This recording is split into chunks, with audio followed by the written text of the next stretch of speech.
Flowers. Yeah, they're really something this year.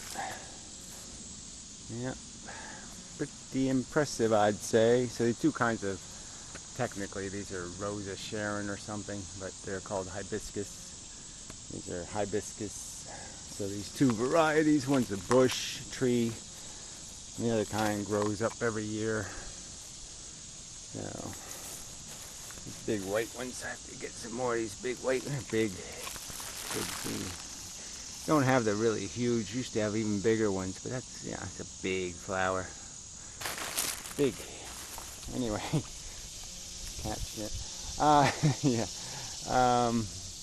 Got some over there too. Yeah. Anyway, yeah, we'll walk through the cat shit here. I gotta watch where I'm stepping. Oh, my damn toe is so fucked up. Kicking rocks yesterday. It's a bad idea. Dead tired too. So I'm complaining. Got that down. Yeah, I feel like shit. I'm limping. Anyway, so, but we'll ignore that and try to be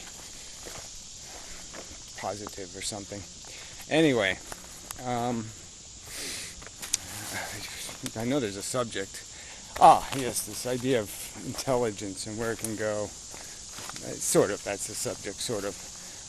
The idea that, people keep thinking, okay, there's some sort of special knowledge out there, some kind of great secrets we haven't revealed, blah, blah, blah, blah, blah. And I think that's all just, come on, give it up, people. That even a God, you go to heaven and you find out there was some secret plan, that everything we know about the formula that is a human animal was a lie, and somehow there's some other game being played. And I guess it's this formula idea, that really everything is some sort of E equals MC squared kind of crap. You can reduce it all to a kind of formula. And that we're sort of formula in how we function. We strive to,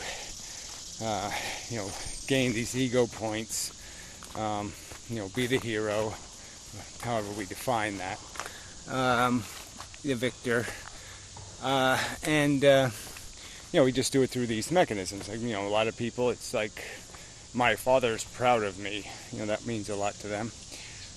Can't say I wouldn't mind one of those kind of moments, but you know what I mean.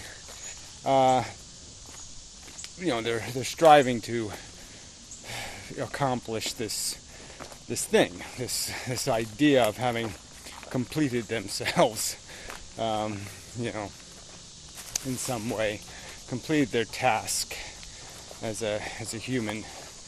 A lot of people keep talking as if there's no way we can complete the task. That somehow it's a sitcom that goes on forever, and the only way you can end it is just to contrive an ending.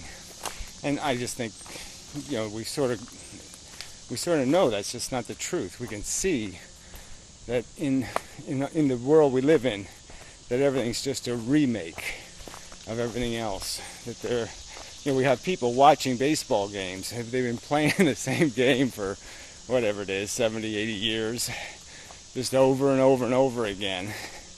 And it's the same formula. Team A wins this year, Team B wins next year, Team A wins again next year. I mean, Joe Smo hits another extra home run more than somebody else. And I mean, it's just the same formula, the same, the faces change, but it's just the same drama. And it's like every soap opera was the same drama. Who's cheating on who's dying, who's this, who's same bullshit formula. And all the movies are the same formula. Who's the Jedi, who's Darth Vader, who's this, who's that, good, bad, where the good guys win, root for the home team. And then now the antis, the people who just want to be anti, whatever, probably a better word for that. But now they just root for the bad guys because, that's vogue. So then they create these anti-heroes like the Joker. He's just so brilliant. Not, and it's almost laughable. But it's just this, the the formula is now, oh, and I'm anti-formula. Yeah. I'm the inverted Twinkie. You know, they won't eat the regular Twinkie, they'll eat the inverted Twinkie. And then call themselves cool. Because now it's cool or hip or stylish to do it backwards. But it's just style. It's just, this is the same formula. It's just, you know, putting the, you know, E on the other side of the equation. you know, MC squared equals E. Oh yeah, that's really cool. Yeah, wow. You've really added to human knowledge base. So anyway, that's, you know, but I'm just saying the formula. It's formula. It's formula. Our whole psychology is just formula. We're just running on this formula, you know, of desire acquisition, accomplishment acquisition, acquisition. You know, I use the word consumption, but acquisition might be the better word. You know, because we're just striving for this acquisition of this thing, this commodity known as self gratification. You know, did I, being true to yourself, or being, again, this completing thing. So for some of us, completion can't come in our personal life. It just can't. We could have a perfectly perfect personal life, but we would never feel complete if we could see the, you know, huddled masses starving and, you know, is to be free kind of thing outside the window. You know, our formula requires something more complex than I feel great. Yeah, that's just not enough. Not that we don't like to feel great. I'm just saying that it's not going to complete us. We're not going to be able to just say, I've done my task. My mission is completed. Kind of crap. You know, my segment of the story has been written. I'm just not going to feel that way.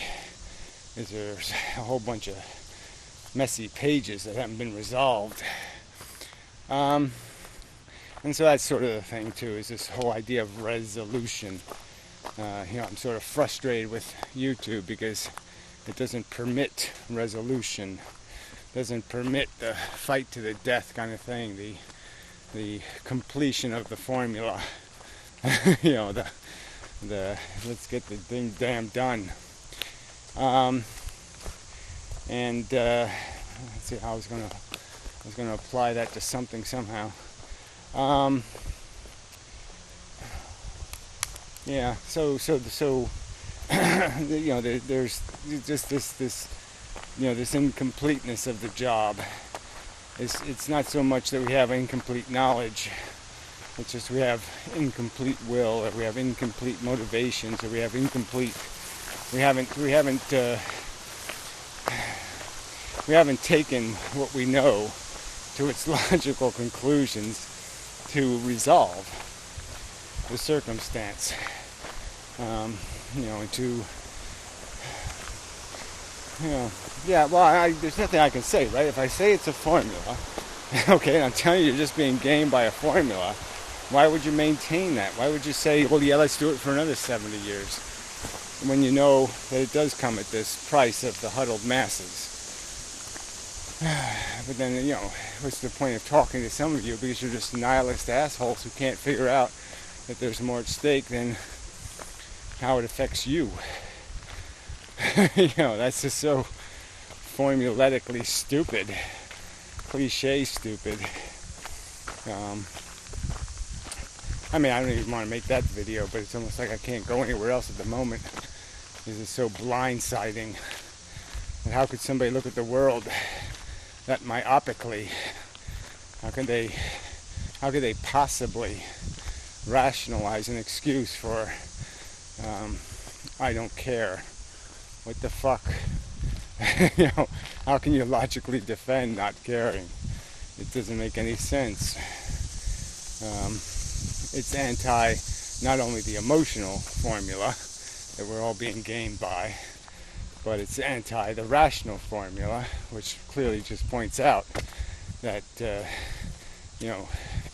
you can't distinguish yourself in terms of value from all these other entities in the world. And there's just no way you can justify tearing their parts off to build your world, your satisfaction, taking in any form from them. And clearly you're taking if you're riding on the bus. If you're riding on the bus being fueled by that exploitation, you're taking. You just can't get away with saying you're not a taker because you didn't actually pump the gas. You're still responsible for its use. You're still responsible for its necessity. So you can't play that I don't care game and tell me you're rational. Alright, there, I dealt with that. Now I can move back onto the real subject again, which again I sort of wanted to make this idea that you're not going to find a super intelligence. You're not going to find a super solution because it's not in anything very complicated. The mechanism is dirt, crude, simple. And you don't need no super intelligence to figure it out. And the solution is just as obvious. And there's no calculation of a solution or resolution that requires any kind of complex figuring. You can just see we're the need machines. We create the need. The need is arbitrary in the sense that you could need a ice cream cone, or you could need a taco, or you could need a belly rub, you could need a abortion, you could need a million different things, and they're all just circumstantial, created by this biological mechanism that gets itself into trouble and that it needs a solution. And some of the mechanisms are just routine, your daily needs for a roof over your head and enough food to eat. And then they get these more complex needs, which require you to go into the world, even those basic needs require you to go into the world to acquire, to pay for those comforts. And then to gain this other stuff, my life is, to give it, what's the right word, to complete your emotional ego status satisfaction, you might need something more. I mean, some people don't. I mean, they go to work and come home and turn the TV on and eat some macaroni and cheese and watch a movie and go to sleep. And frankly, I did that for a decade, and it was perfectly adequate. But that's only because I didn't have any other practical way. There was no other way I could find utility in my function. I sort of did want to do something, but I couldn't figure out what to do. I couldn't figure out how to make anything happen. So I didn't make anything happen. Anyway, that's we need to go there. But so was just this mechanism of what we say completes us, and some people say, well, it's a picket fence around my house and the proper flowerings and such, and 2.5 children. Maybe one that's autistic just for fun. That kind of bullshit. And they're just living out some sort of notion of what it means to be a completed human being. They now have a task to complete, and they'll now measure their ego performance, not seeking the approval of their parentage so much as they're seeking the approval of their prodigy. Perhaps. They're going to have a hard time scoring on that at that game, I think, especially in the world that exists now. I think it's pretty hard for a prodigy not to look at the gluttons of the past and say, man, you people shitted the fucking place up, didn't you? And what's with all that borrowed money bullshit? You want me to go to work to pay for your debts? Man, that's fucking lame. So yeah, I don't think they're going to get what they thought they were going to get out of that adventure. So what's the point here? Yeah, so again, I guess I'm just trying to talk to these people who perceive there to be a complexity to life. And it's dirt, crude, simple. We're just, biological organisms. We have these motivations that are have been constructed over billions of years to conform us to certain behaviors conducive to survival. And that's all. I mean, it's just not that complicated. And yeah, it's complicated in the sense that every human being maturates a little different, has a different notion of how the game looks and how the game is to be played. But the formula is the same. You create the need, and then you have to go into the world in some reasonable way, to acquire your score, your I'm a winner status, your badge of whatever that you're seeking, this perception of a job well done, and you don't need a supercomputer to see through that and recognize that the first error is creating the need, creating the mechanism that is horny for it. So I guess I'll finish by just pointing out that a supercomputer isn't going to explain to you, in any better language, the paradox, the conundrum, the problem, the truth revealed by your indifference to the absence of the Martians and the Moonicans and the Mercuryites and all the other brilliant things that should have been and aren't, and why there is no lament, there is no real tear you can possibly cry for the loss of the great races that never were. And the reason is it's because they have no real value unless something's addicted to it. The value is all perceptual, that it's just a byproduct of your ego, that you think humanity must be. It's not a product of anything else. It's just your ego screaming. It's not logic or rationality. It's not something a supercomputer is going to have any respect for as an argument.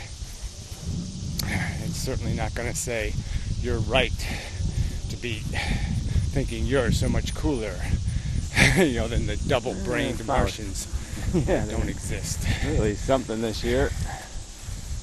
They have 2-foot dicks and stuff. Be impressive, I'd say. So there's two kinds of, technically, these are Rosa Sharon or something. Well, that's enough, hibiscus, I believe.